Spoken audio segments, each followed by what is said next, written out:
Well, today we're meeting with Marvin Lepp, who's running for Secretary of State, and he's got a primary coming up here on June 14th. And Marvin, how are you doing tonight? I'm doing pretty good. So, what made you want to run for Secretary of State? It wasn't necessarily a want.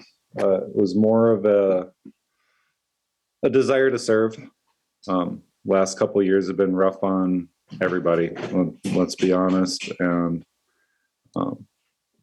when we first kind of started, it almost started like a half joke as to me being involved with like a city commission or a county commission or school board, anything along those lines. And, that started a couple of years ago when I started speaking out at meetings during what was going on in 2020. And it was always, it's not the right time. It's not the right place. It's not the right season for us to be in. And the more you think about it, I didn't want it to be a part-time thing if I was going to run. If I was going to serve the state, if I was going to serve my fellow citizens, I wanted to do it full time. And we started kind of talking about a little bit more, and it became a little bit more serious. And it all really kind of came to the head on March 13th here. And I looked at my wife and I go, I'm running for office. And she goes, okay, well, what are you running for? And keep in mind, this is on our anniversary. I'm running for Secretary of State. She looks at me and she goes, now what do we do? I'm like, well, we're going to figure it out. And the reason behind Secretary of State is like over the last couple of years, I've done a lot involving Century Code, going through executive orders, speaking, like I said previously, during 2020 at city county commission meetings, at school board meetings. And so like, when you look at what was done all the way through 2020, every executive order goes back to layers and layers of Century Code, of North Dakota Administrative Code. And you realize how important that aspect of it is. You never really notice until it directly affects you. And then further from that, like just the sheer amount of responsibilities that comes with Secretary of State. It's your school land boards, it's your legacy funds, it's Commissioner of Combative Sports. Like the job description is 2 pages long and 40 different aspects that you have to learn, and a real need for attention for detail, which is something that I've always been good at, catching the little things. What is there anything in particular that drew you to Secretary of State and running for that position? And what in your past, I mean, you talked about being detail oriented. What in your past gives you some of the resources you'll need to do that job? First off, I have a very, very unique ability to learn anything that's put in front of me. I've always been able to pick up, digest, and process information a little bit different than a lot of people do. A lot of times, like even if you watch my speeches and stuff, I'll start referencing things in numbers, and it's just the way I've cataloged and filed everything away. Work experience-wise, I've always accelerated in positions, both with corporate-based companies and with home-based, or with individual owners, family-owned businesses. And it's because I very, very much follow the process. Even with the corporate companies I work for, I always ended up as a trainer for them, because I knew the processes, I knew the steps, but they always want you to move out of state, and I'm not ready to move away from North Dakota anytime soon.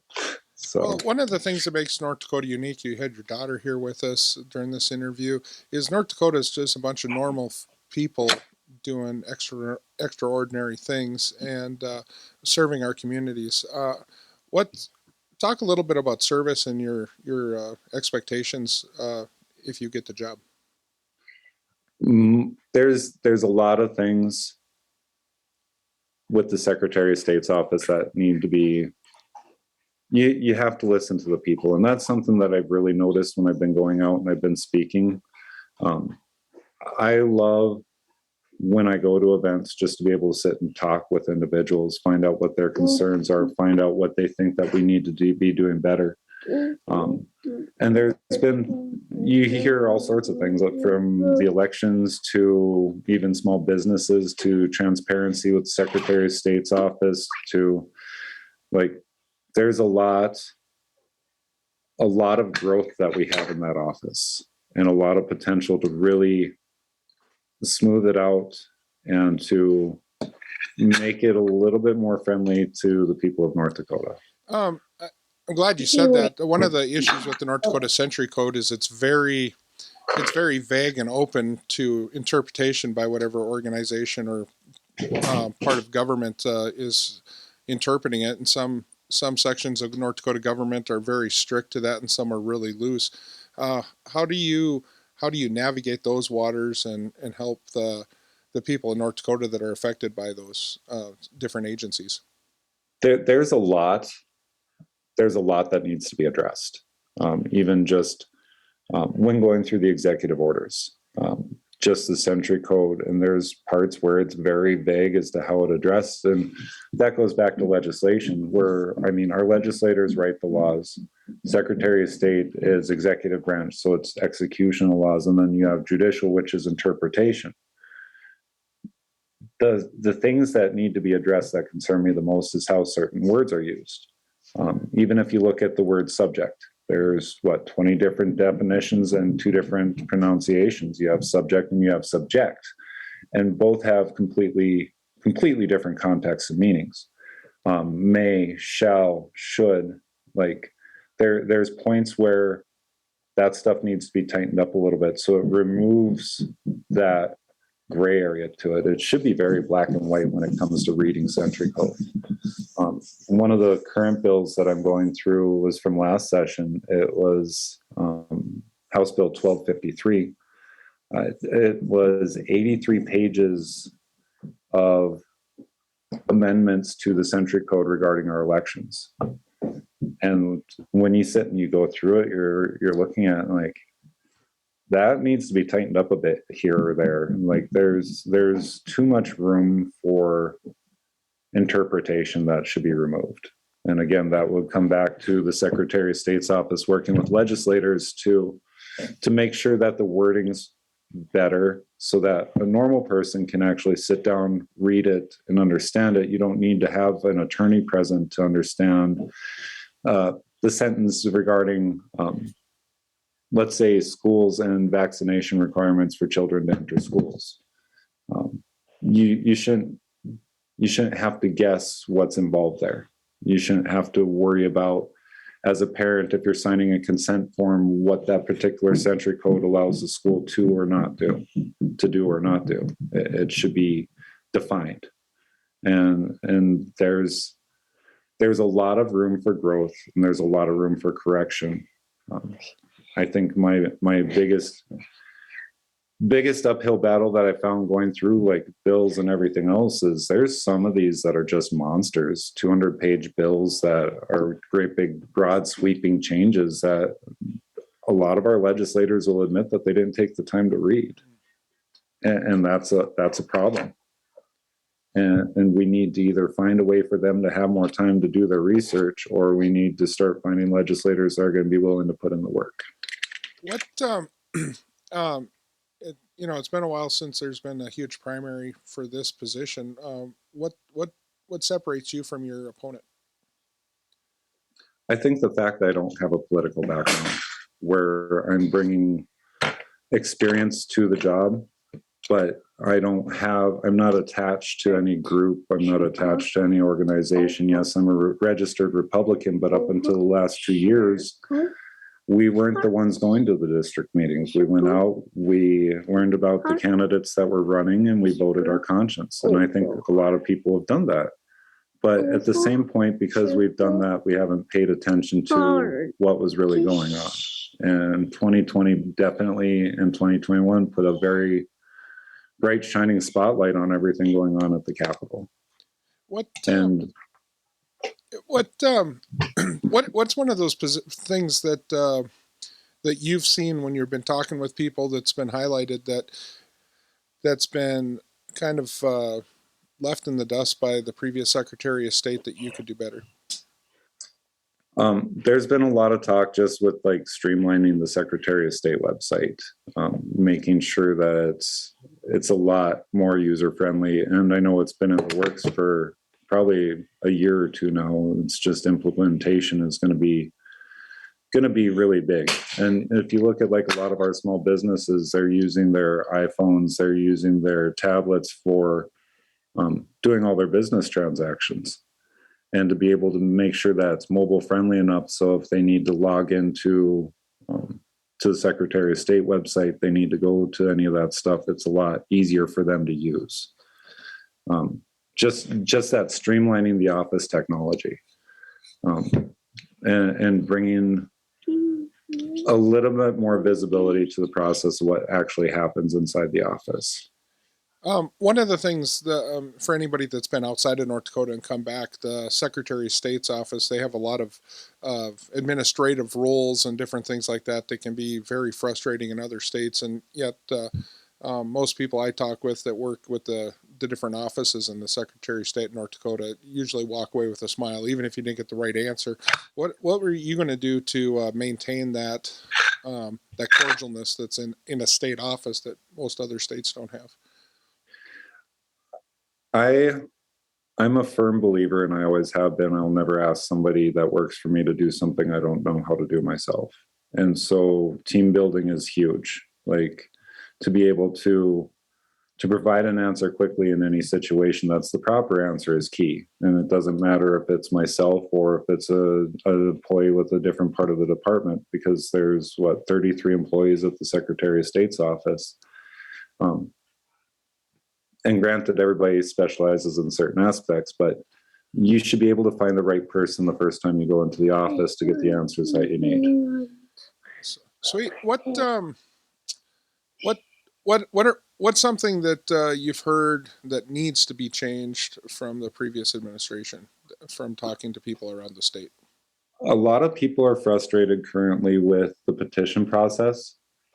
Citizens are upset about it, and like even when I went out to gather signatures, it was right after everything was announced with what was going on with the term limit petition, and you get a little gun shy as a candidate. So I ended up gathering twice the amount that I needed, but like everybody wants me to comment on that, and at this point, I have no place to comment or even speculate as to what's going on with that, because it's in litigation and discovery at this point.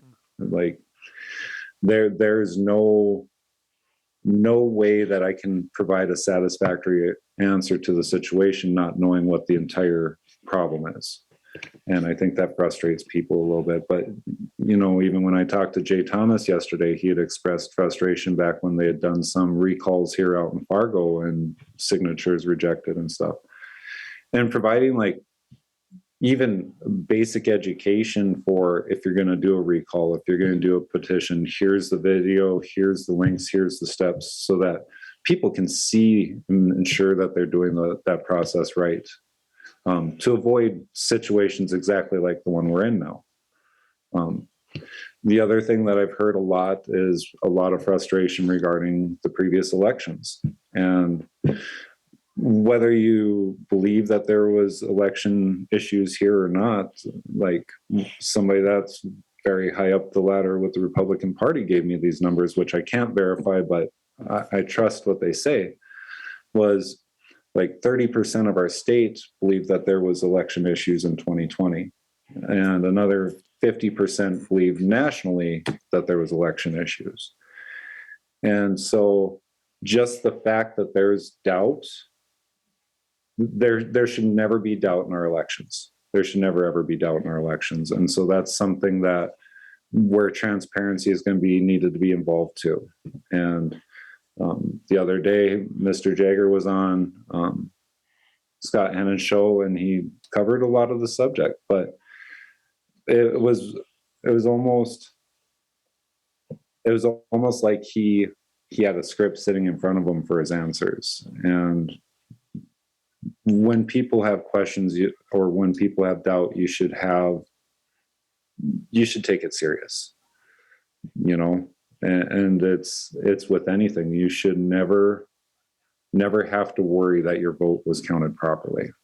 And so even in discussing, like, we looked at all the different aspects, you know, using the machines or going to registered voting. Like, I had a 10-minute conversation I put up on Facebook here a couple weeks ago, just why right now the majority of North Dakota, from the people I've talked to, everybody wants to go back to paper ballots and hand counts until we can find a better process. And I can't disagree with it, because even if you look at voter registration, it's super simple. When you go, they scan your ballot, they scan your ID, because they do that when they check you in anyway. They're using iPads to check you in. So why wouldn't it be that hard to set up a voter registration? So when you got home, you could look and see how you voted. But there you run back to, you know, you look at how the unions used to work. If you didn't vote the way the union wanted, that was your job. And union bosses always had to find a way. They'd always find a way to find out how you voted. And so even voter registration, it's only as good as the person holding the keys. Same with the machines, same with everything else. So you have to have trust and faith in the people that are there. What do you think the biggest hurdle for the next Secretary of State is going to be in North Dakota? The biggest hurdle, honestly, I think is going to be getting rid of the stigma. I think it's kind of become a stagnant office to some point, just because Al's been there for 30 years. Mm-hmm. He's had a long, amazing run, and he's a very intelligent man. So don't think that I'm downplaying his role with our state in any means. But any Secretary of State that's going to be coming into that office is going to have a lot of learning to do. They're going to have a large process to do, and there's going to be a lot of catch up that's going to be needed for technology. There's going to be a lot of catch up that needs to be done with processes, just to bring in a new perspective to the job. I think the last two questions I got for you is, one of the things you mentioned previously is that you've really struggled getting people in the North Dakota media to talk to you. Talk to me a little bit about that and what it's like being a non-political person in North Dakota trying to run for office. It's been very frustrating, because you reach out, you send out emails, you contact, like Jay Thomas. I ended up with him thanks to Bob Wheeler, because Bob knows Jay. And you kind of, I think part of it's because I'm such an unknown, and I think the media is a little bit shy because, a lot of candidates run away from media. And I've had people tell me that, like, oh, you should watch out for interviewing with so-and-so, and you should watch out for interviewing with so-and-so. And I'm like, if you know what you're talking about, you shouldn't be worried about an interview. That's all there is to it. I think the hardest hurdle for me to overcome is I'm still a little awkward doing interviews, because I normally go to work, come home, spend time with my girls, go to bed and repeat kind of guy. We're not the outgoing social butterflies. But like even just crossing that bridge where conservative talk show hosts, where you've reached out to them, you've sent the emails, and you've done the processes and the steps, and you don't hear back. Rick Jensen was the first radio interview I did, and it was amazing. Rick was super awesome. And it's almost like if you don't know somebody, you don't go much further than that. And that's frustrating. And I don't know if it's because I am an unknown. I don't know if it's because there's that out-of-state media control on our papers, our video, our television, our radio, or if it's just because people are avoiding me to see what I say someplace else first so that they can talk to me. Well, cool. Anything else you'd like to say to the folks in North Dakota who are going to be voting for you in the upcoming primary? We are going to be on the road a lot the next couple of weeks. Thursday, I actually did get invited to do the North Dakota Newspaper Association event, the convention. So I'll be doing that. Friday, we're going to be out in Fargo. Saturday, I'm going to be in Fargo in the morning at the public library from 11 to 1. And then Saturday evening, I'll be back in Jamestown again doing the Sons of Liberty event that they're having out there and the guest speaker. So that's going to be awesome. But follow us, lepp4nd.com. 4 is spelled out. Check us out. I'm posting the journey as we go. I'm trying to do lives at least every couple of days. So if people have questions, I'm accessible. And if we're having a conversation and you have questions, like, I want to hear what you got to say. And I think anybody that's running right now needs to listen to what people have to say. And June 14th, like our upcoming primary, we should have general election turnouts because 2/3 of our state is up for election. You have legislators where you have multiple legislators in the same district that are running against each other. It's your county commission, your city commission, your school board. So even if you're not voting for me, get out and vote for the people that you want to see in your local offices, because this is their election. It's not November. It's June 14th. So, yeah. Well, thank you very much for your time tonight, and good luck on the campaign trail. Thank you. Have a good night.